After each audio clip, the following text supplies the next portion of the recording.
Welcome back. I'm your digital osteopath. A few things before we start here.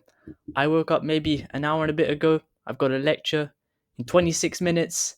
Um, Sounds like the perfect recipe for a BMJ episode. What do you think, guys? Let's get straight into it. Okay, imaging changes in the frontotemporal dementia. Wait, what?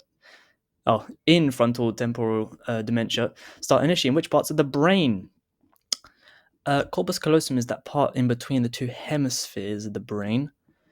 Dorsolateral prefrontal cortex and anterior cingulate, and that's something. I should really know that. Prefrontal cortex, anterior cingulate, something about processing things, processing pain. I don't know. Hippocampus and parahippocampus. I should also really know what that does. Orbitofrontal cortex and anterior cingulate again, or prefrontal cortex and anterior thalamic nucleus. To me, this sounds like a hippocampal thing because, why not? Okay, it's not. But 90% of people agree with me. All right. You see, it starts in the frontotemporal. Oh, sorry. Wait, yeah, it's in the name.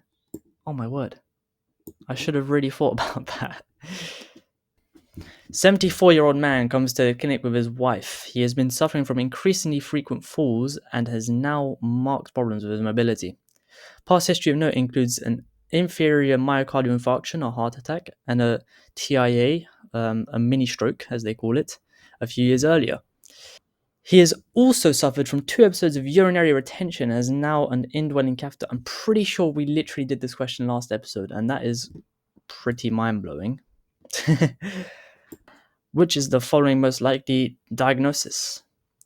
Well, you would think I've learned from what it was from the last episode. Um, hmm. This is a great question. Multi-system atrophy could lead to high creatinine levels as you're breaking down the muscles. Yes! We've learned from our mistakes. I didn't learn anything, I just guessed.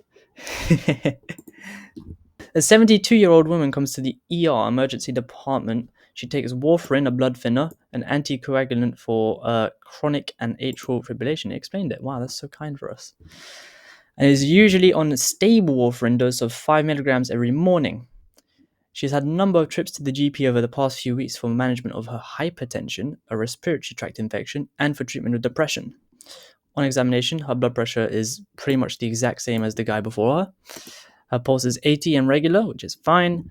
She has extensive bruising over her arms and legs. I say fine, but any deviation from someone's normal isn't fine. I'm sure you know that. Whoa. Hemoglobin is, again, fine. White cell is fine. Platelets are fine. Serum sodium is fine. Serum potassium is fine.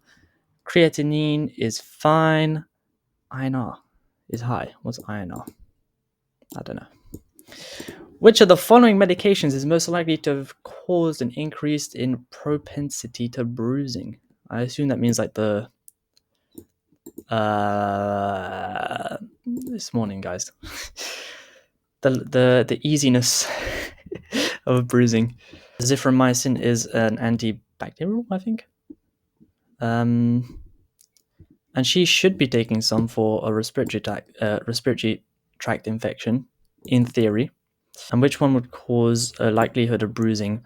That's more likely to be a blood thinner, or anticoagulant, because then if you do get any microtraumas or traumas to blood vessels, they won't be able to clot and stop and fix that problem, so you'll just get bruising more easily. Which of these is an anticoagulant? Ramipril is a ACE inhibitor, I think, maybe. Hold on. Okay, I've whipped out the handy dandy drug side effects cheat sheet, and we see here Ramipril is in fact an ACE inhibitor.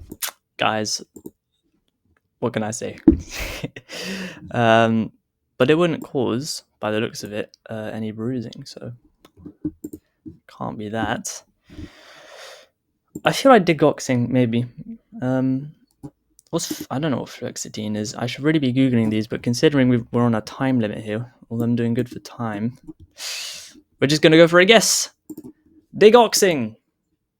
Okay, that's fine.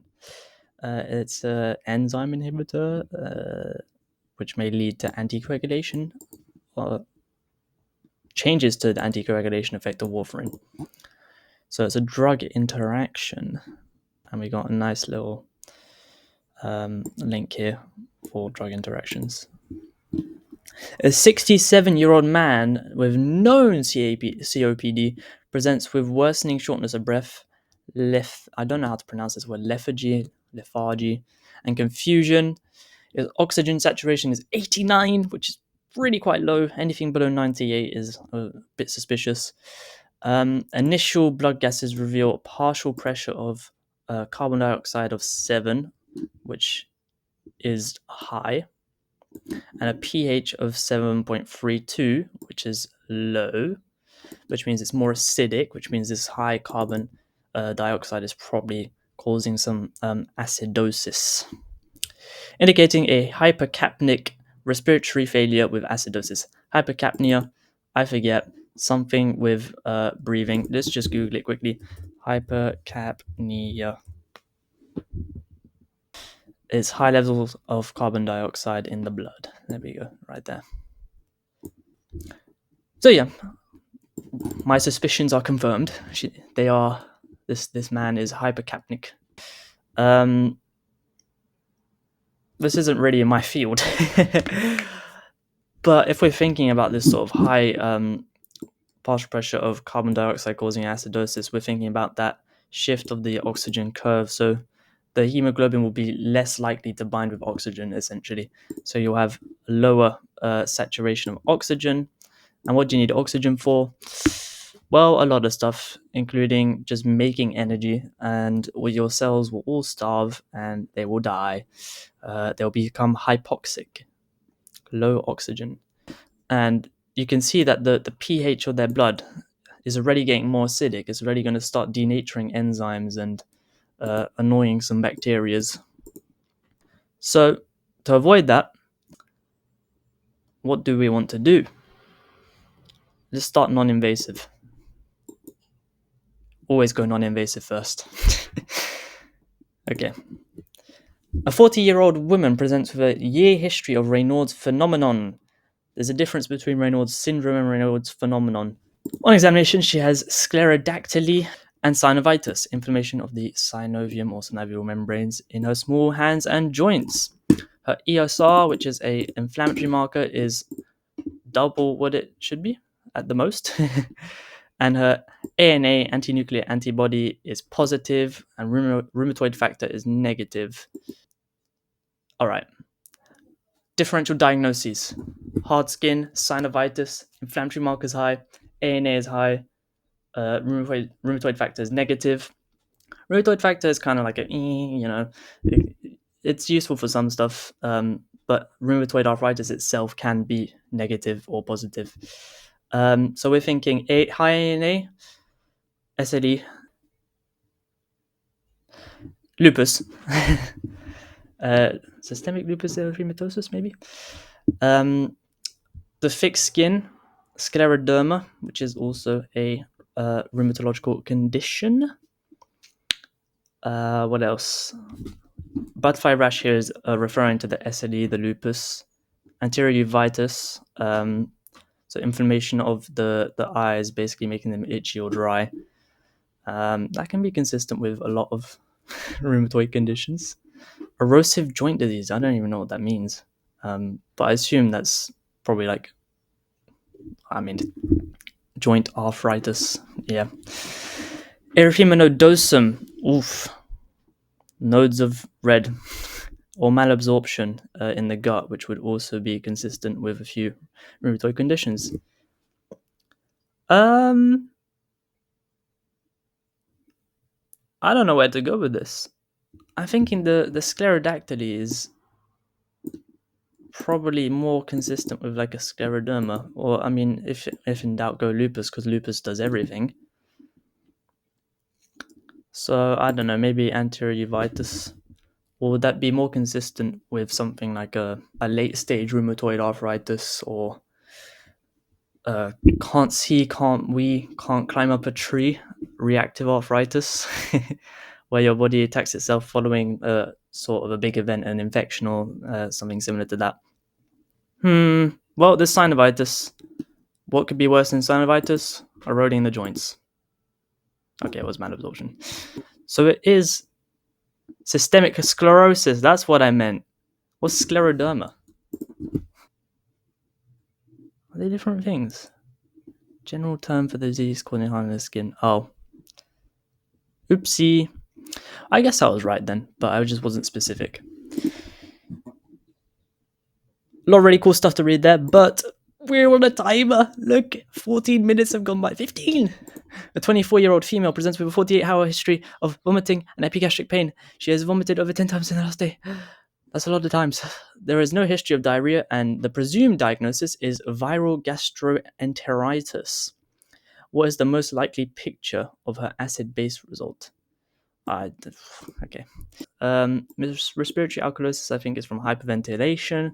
Metabolic acidosis, something with the kidneys, I forget. When in doubt, be holistic. It's everything. Okay, it was not everything. Metabolic alkalosis. Oh, of course. That makes sense. You're vomiting out all the acid, so there's no acid left. Ninja Nerd taught me this. Zach Murphy, the best. A 50-year-old man is admitted to the hospital with a third attack of renal stones in the last 6 months. Recurring renal stones. Fun fact, coffee makes you more likely to get kidney stones, but it also has I don't know enough about this to really be telling you, but it's got like a compound in the coffee that breaks up kidney stones. So you get them, but you break them, and it's a whole thing. Anyway, he suffers from Crohn's disease. Ooh. And has previously had a limited small bowel resection, but his disease is now quiescent, which I assume means there's not much going on. Crohn's disease, very cool condition. Please look it up. Basically, your intestinal lining anywhere, actually anywhere in the whole GI tract, gets attacked, and that can cause issues because you don't want your intestines to be attacked. So low hemoglobin, high creatinine, and this thing. Which of the following is most likely to be effective and appropriate for intervention? Start furosemide, I don't know. Increase fluid. We're going to guess because we got 7 minutes into my lecture. Okay, fine. Water helps everything. Water is the solution. Which of the following genotypes is associated with the lowest levels of alpha-1 antitrypsin?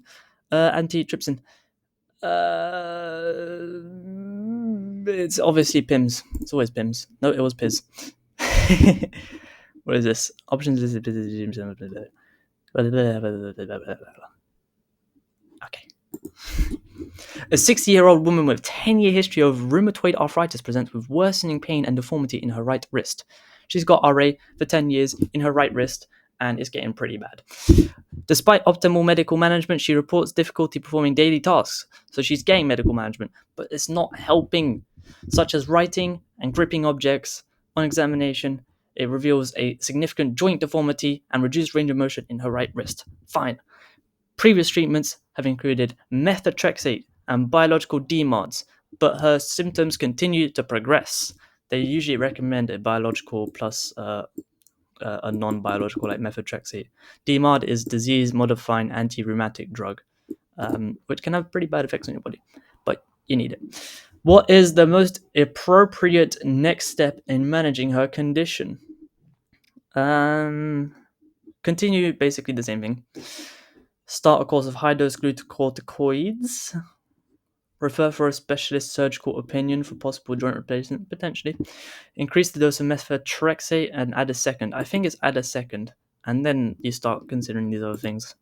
No, you just go straight for the joint replacement. That's fine. 5 minutes! Last question. A 70-year-old woman is on multiple medications for various conditions, and she is found to have a macrocytic anemia. That's like big cells. Her blood has big cells, and it's really getting in the way of things. With a low serum B12. Okay. Is that a deficiency? I don't know. Which of the following medications is a possible cause for B12 deficiency? It was in fact a deficiency. Was B12?